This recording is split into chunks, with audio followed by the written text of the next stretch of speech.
क्या आपने भी एसबीआई में एफडी कर रखी है? तो आपके लिए एक बड़ी अपडेट है, आपकी एफडी पर मिलने वाला रिटर्न कम हो गया है।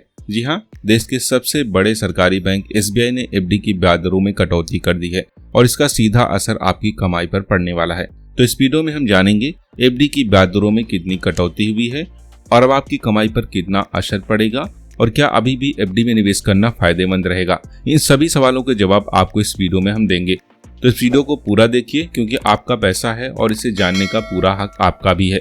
तो चलिए फिर वीडियो में आगे बढ़ते हैं और जानते हैं इस पूरी अपडेट को। मई 2025 में एसबीआई ने 3 करोड़ से कम के जो रिटेल एफडी हैं उनकी ब्याज दरों में जो है 0.2% तक की कटौती कर दी है। यानी अब जितना ब्याज आपको पहले मिलता था उससे कम ब्याज आपको मिलेगा, चाहे आप सामान्य नागरिक हो या फिर सीनियर सिटीजन। तो आइए पुराने और नई ब्याज दरों को देख लेते हैं। जैसे कि 7 से 45 दिन की एफडी में पहले आपको 3.3% तक का इंटरेस्ट मिलता था, तो नई ब्याज दरें भी 3.3% है, इसमें कोई बदलाव नहीं हुआ है। वहीं 46 से 179 दिन की एफडी में आपको 5.5% तक का इंटरेस्ट मिलता था, जिसे अब कम कर दिया गया है, उसे 5.3% कर दिया गया है। इसी तरह 180 से 210 दिन की एफडी में आपको 6.25% तक का इंटरेस्ट मिलता था, जिसे अब जो है 6.05% कर दिया गया है। इसी तरह 211 दिन और 1 साल से कम की एफडी में आपको 6.5% तक का इंटरेस्ट मिलता था, जिसे अब 6.3% कर दिया गया है।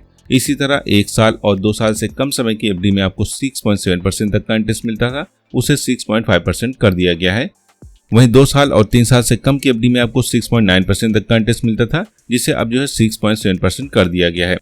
तो अगर आप सोच रहे हैं कि 0.2% ही घटा है, तो आपको बता दें कि ये बहुत बड़ी कटौती की गई है। तो आइए इस एग्जाम्पल से समझते हैं कि आपको कितना नुकसान होने वाला है।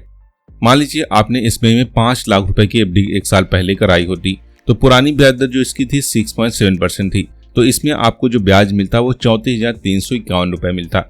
लेकिन आज आप 5 लाख रुपए की एफडी करवाते हैं तो आपको 6.5% तक का इंटरेस्ट मिलेगा। तो इस तरह आपको जो 1 वर्ष में ब्याज मिलेगा वो 33,300 रुपए ही मिलेगा। यानी कि यहाँ पर सीधे सीधे आपको 1,051 रुपए का घाटा हो रहा है। अब सोचिए अगर आप इसमें बड़ा अमाउंट जमा करते हैं और अधिक समय तक जमा करते हैं तो आपको इसमें काफी नुकसान देखने को मिल सकता है। अब बात आती है एसबीआई ने ब्याज दरों को क्यों घटाया है। इसका सीधा कारण है आरबीआई की पॉलिसी रेट में कटौती।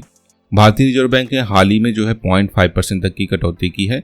अब बैंक भी उसी लाइन पर चल रहे हैं और एफडी ब्याज दरों को घटा रहे हैं। जानकारों का मानना है कि जून में होने वाली जो अगली आरबीआई की मीटिंग है उसमें और कटौती की संभावना है, यानी कि आने वाले दिनों में ब्याज दरें और भी कम हो सकती हैं। तो अब सवाल आता है आपको क्या करना है।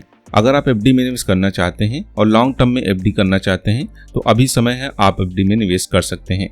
अगर आप एक सीनियर सिटीजन हैं तो आपको 0.5% अधिक इंटरेस्ट वैसे भी मिलेगा। और अगर आप सुरक्षित निवेश चाहते हैं लेकिन बेहतर रिटर्न भी चाहते हैं तो इन विकल्पों को जरूर देखें। वहीं अगर आप सुरक्षित निवेश चाहते हैं तो इसके अलावा भी अन्य निवेश विकल्प हैं, जैसे कि आप स्मॉल फाइनेंस बैंक की एफडी के साथ भी जा सकते हैं, जहां पर आपको 8% से अधिक का ब्याज मिलेगा। पीपीएफ की स्कीम है जिसमें सरकार की गारंटी है, लॉन्ग टर्म में आपको अच्छा रिटर्न मिलता है। अगर आपके घर में बेटी है तो आप सुकन्या समृद्धि योजना के साथ जा सकते हैं, जिसमें आपको 8% से अधिक का रिटर्न देखने को मिलता है, साथ ही टैक्स फ्री है। इसके साथ ही अगर आप एक सीनियर सिटीजन हैं तो आप सीनियर सिटीजन सेविंग स्कीम के साथ भी जा सकते हैं, यहाँ पर आपको 8.2% तक का इंटरेस्ट मिलता है। मतलब कि आपको सोच समझकर कदम उठाना है ताकि आपका पैसा बढ़े और सुरक्षित भी रहे। तो दोस्तों यह थी एक अपडेट, आपको कैसी लगी हमें कमेंट कर जरूर बताएं। तो फिर मिलते हैं एक और नई अपडेट के साथ। Bye and take care.